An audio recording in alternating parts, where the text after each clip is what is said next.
I was teaching at a school that was very low income, under-resourced, and a lot of my students had a lot of fear and a lot of challenges, and yet they came with so much hope and so much community that I would say that it was definitely one of my most humbling experiences until today. I felt that my students were teaching me. Thankfully, I was able to build really strong relationships with the students and their families, and they would share very heavy things from having their parents incarcerated.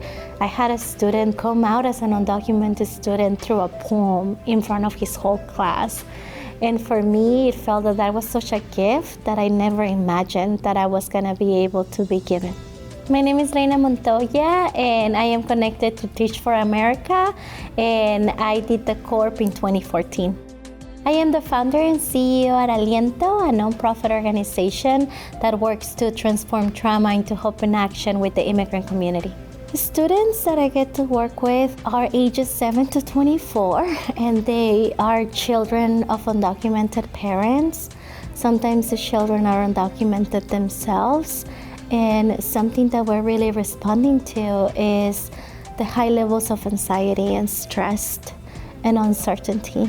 Because living and growing up with an undocumented parent or being undocumented yourself, it's a very different trajectory. When you're driving to school or being dropped off by your parents, you constantly have this fear and anxiety of not knowing if a police officer who's driving right behind you might pull you over, and that would be the last time that you get to see your mom and your dad. And there's something that happens to the spirit of children that are constantly in a sense of hypervigilance and not knowing what the immediate tomorrow can hold for them and their families.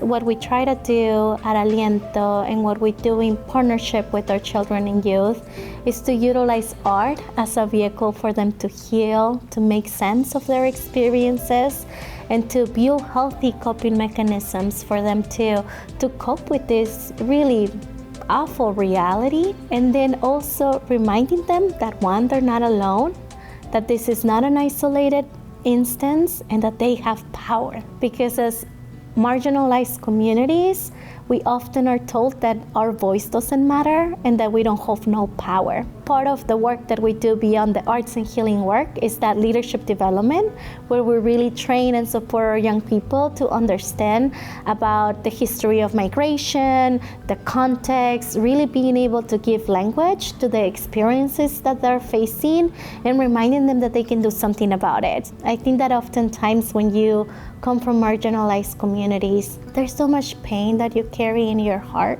And when you're given a platform, you wanna use it. And oftentimes we forget that we're not the only ones. So for me now, the work that I do in emergencies is really with that premise that I want to ensure that our students not only have a voice, but they have a platform. My responsibility is to be that supportive adult that is equipping them with the skills, the support systems for them to reach their potential and their dreams regardless of what it is. There's always light, there's always hope, and our community is so resourceful. So while you hold pain, you hold a lot of hope. So that's what I really try to do with our students, to remind them that they have a voice and that there are little kids that are coming after them that are looking for their leadership now.